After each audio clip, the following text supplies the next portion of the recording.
Hello student, पिछले lecture में हम लोगों ने प्लाज्मा मेम्ब्रेन के अलग अलग मॉडल देखे थे। उसी मॉडल में से एक मॉडल ये भी है, फ्लूइड मोज़ेक मॉडल। इसे किसने दिया था? सिंगर और निकोलसन ने दिया था। तो सिंगर और निकोलसन ने इसे फ्लूइड मोज़ेक मॉडल क्यों बोला? क्योंकि इसमें जो प्रोटीन थी और जो लिपिड बाइलेयर थे वो किस रूप में था? लिक्विड रूप में थे, इसीलिए इसे फ्लूइड बोला गया। और मोज़ेक क्यों बोला गया? क्योंकि जो प्रोटीन थी वो वसा की जो लेयर है वो कैसी थी? फ्लूइड के रूप में थी, उसमें प्रोटीन धसे हुए थे। तो इसीलिए प्रोटीन बीच बीच में धसे हुए थे, इसीलिए इसे मोज़ेक बोला गया। तो सिंगर और निकोलसन ने इस मॉडल का क्या नाम दिया? Fluid mosaic model. और ये फ्लूइड मोज़ेक मॉडल कब सिंगर और निकोलसन ने दिया था? 1972 में। आपने पिछले लेक्चर में जो यूनिट मेम्ब्रेन मॉडल पढ़ा था, डेनियल और ड्यूसन का जो यूनिक मेम्ब्रेन मॉडल था, वो किस पे आधारित था? आपके इलेक्ट्रॉन माइक्रोस्कोप पे था। और फ्लूइड मोज़ेक मॉडल है ये इलेक्ट्रॉन माइक्रोस्कोप और एक्सरे क्रिस्टलोग्राफी दोनों के संयोजन पे आधारित था। तो उसी में कुछ सुधार किया इन्होंने। देखा कि जो प्रोटीन थी, जब प्रोटीन की दोनों लेयर को आपस में से मिला के रख दिया गया, सटा के रख दिया गया प्रोटीन की लेयर को, तो प्रोटीन कुछ 40 मिनट के अंदर देखा गया कि प्रोटीन आपस में समान रूप से फैल गए। तो प्रोटीन यानी कैसी हो गई? लिक्विड फॉर्म में आपस में समान रूप से फैल गए थे। तो इस आधार पर उन्होंने बताया कि जो इसमें प्रोटीन है वो किस फॉर्म में है? लिक्विड रूप में, यानी इधर से उधर वो जा सकते हैं, टहल सकते हैं। तो प्रोटीन जो थी वो वसा की लेयर में इधर से उधर घूम रही थी, या इसीलिए से बोला गया फ्लूइड मोज़ेक मॉडल। तो डेनियल और जो ड्यूसन ने बताया था कि जो यूनिट है यानी मेम्ब्रेन जो एक समान होती है, तो इसमें भी मेम्ब्रेन एक समान ही है, और लेकिन इसमें प्रोटीन और जो बाइलेयर है वो क्या है? धसे हुए हैं, आपस में मिले हुए हैं। तो निकोलसन और सिंगर ने जो क्रिस्टलोग्राफी किया और इलेक्ट्रॉन माइक्रोस्कोप से देखा और बताया कि जो सेल मेम्ब्रेन है या जो प्लाज्मा मेम्ब्रेन है वो गोलाकार प्रोटीन और वसा के द्विआयामी विलयन थे। यानी गोलाकार प्रोटीन और बाइलेयर लिपिड, वसा की जो बाइलेयर लिपिड थे वो किस फॉर्म में थे? विलयन यानी लिक्विड फॉर्म में थे। और उस आधार पे इन्होंने एक्सरे क्रिस्टलोग्राफी के आधार पे इन्होंने इसमें कुछ सुधार किए और जो मॉडल था उसके बारे में, फ्लूइड मोज़ेक मॉडल के बारे में कुछ पॉइंट्स हमें दिए। उन्होंने बताया कि प्लाज्मा जो मेम्ब्रेन है, जो प्लाज्मा झिल्ली है, वो कितनी मोटी होती है? 7.5 से 9 nm मोटी होती थी। इस झिल्ली में जो फास्फोवसा है और प्रोटीन ऑलिगोसेक्राइड से बनी होती है। यानी ये झिल्ली जो है किसकी बनी होती है? फास्फोवसा, प्रोटीन और ऑलिगोसेक्राइड की बनी हुई है। इनमें जो फास्फोवसा है उसमें जो एक हेड होता था वो कैसा था? पोलर हेड होता है, और एक नॉन पोलर फैटी एसिड की बनी पूंछ होती है। यानी जो मॉलिक्यूल्स फास्फोवसा के हैं वो कैसे हैं? एक पोलर आपका हेड हो गया, ये पोलर हेड, और एक नॉन पोलर फैटी एसिड की बनी क्या है? ये टेल हो गई। ये मॉलिक्यूल्स हैं आपके लिपिड मॉलिक्यूल्स हैं। अब जो हेड है वो किधर होता था? बाहर की होता है। जो पोलर हेड है वो किस तरफ है? बाहर की तरफ होता था, यानी प्रोटीन के साइड होता था। और पूंछ जो है आपस में अंदर की तरफ होती थी, दोनों की पूंछें। फास्फोवसा के जो अणु थे वो कैसे थे? तरल द्विपरत के बने थे। यानी जो फास्फोलिपिड के मॉलिक्यूल्स हैं वो जो लेयर बना रहे हैं वो कैसी लेयर थी? तरल रूप में हो पाई गई थी। वसा द्विपरत झिल्ली की संरचना जो है एक तरफ कैसी थी? तरल अवस्था में होती थी, जो क्या प्रदान करती थी? लचीलापन। चूँकि लिक्विड है तो इसलिए वो क्या प्रदान कर रही है? फ्लेक्सिबिलिटी दे रही है, यानी लचीलापन दे रही है।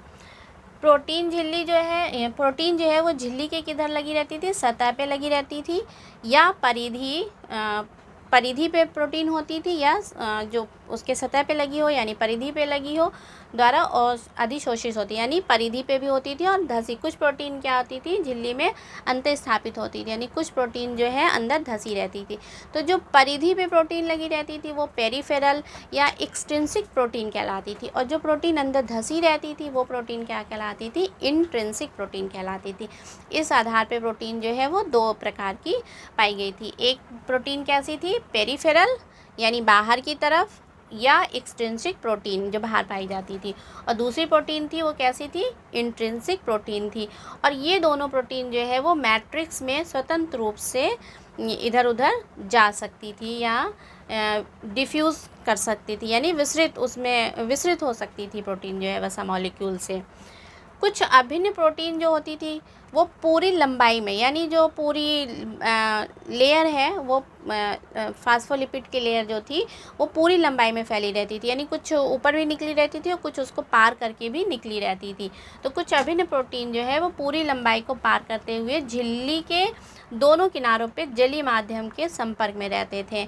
अभी जैसे आप फिगर से मैं समझाऊंगी तो आपको और क्लियर हो जाएगा। और ऑलिगोसेक्राइड वसा जो है प्रोटीन के दोनों से संयुक्त होते थे। ऑलिगोसेक्राइड जो है वसा वो ऑलिगोसेक्राइड और वसा और प्रोटीन दोनों से क्या होते थे, संयुग्मित होते थे। तो जब वसा से ऑलिगोसेक्राइड संयुक्त होगा तो उसे क्या कहलाएंगे, ग्लाइकोवसा। और जब प्रोटीन से संयुक्त होगा तो क्या कहलाएगा, ग्लाइकोप्रोटीन होगा। तो ऑलिगोसेक्राइड जो है वो जो ग्लाइकोवसा या ग्लाइकोप्रोटीन के रूप में पाए जाते थे। तो ये तो इनके पॉइंट्स थे कुछ। अब फिगर से आप देखिए तो फ्लूइड मोज़ेक मॉडल और आपको क्लियर हो जाएगा कि कैसे जो मॉलिक्यूल्स हैं आपस में लगे हुए हैं।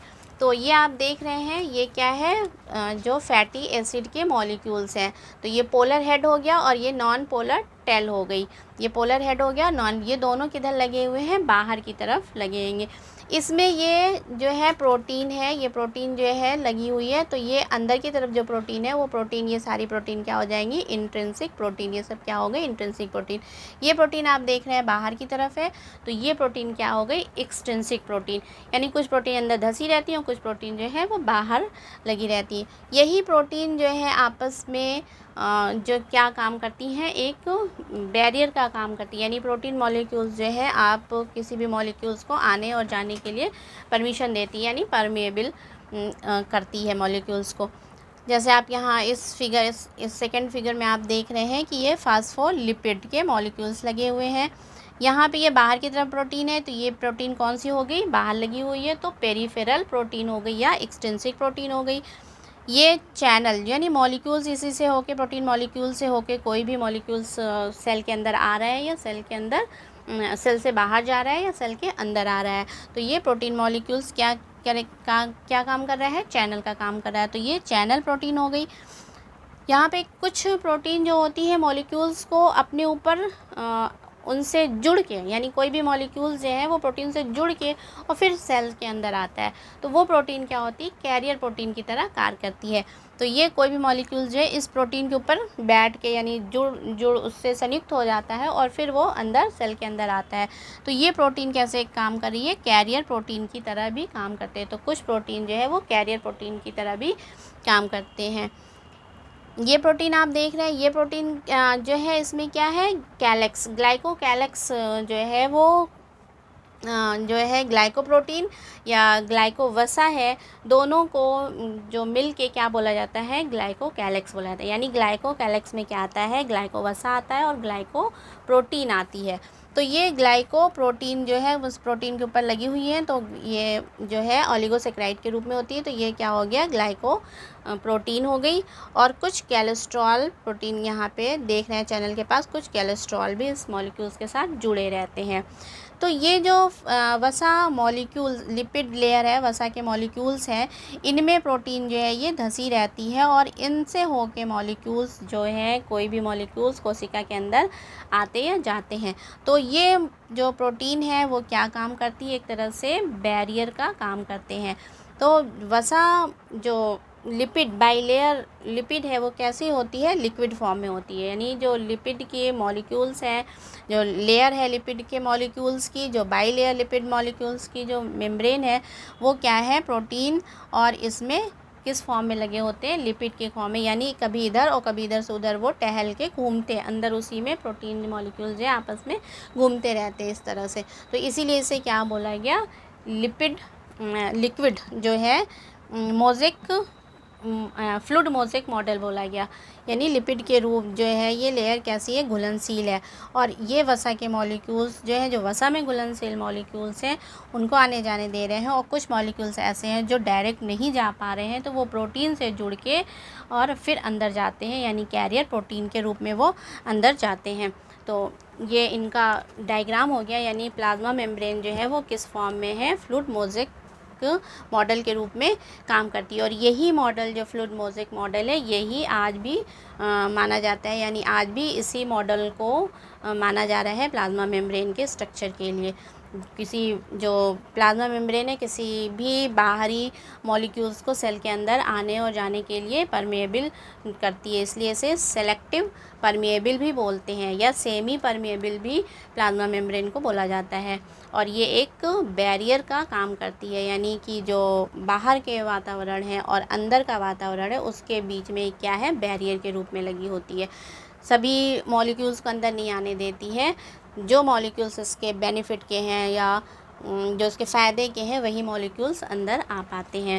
यानी ये कैसी है, सेलेक्टिव परमेएबल मॉलिक्यूल सेलेक्ट करती है मॉलिक्यूल्स की कौन से मॉलिक्यूल अंदर से आएंगे, कौन से मॉलिक्यूल बाहर जाएंगे। तो प्लाज्मा मेम्ब्रेन एक किस रूप में काम करती है, एक सेलेक्टिव मॉलिक्यूल्स के रूप में काम करती है, परमेएबल मॉलिक्यूल्स के रूप में काम करती है, और इस सेमी परमेएबल रूप के काम करती है। तो ये सारे प्लाज्मा मेम्ब्रेन है। इसका स्ट्रक्चर बहुत इंपॉर्टेंट है, अक्सर पूछा जाता है एग्ज़ाम में, आप इसे नोट कर लीजिएगा। Thank you.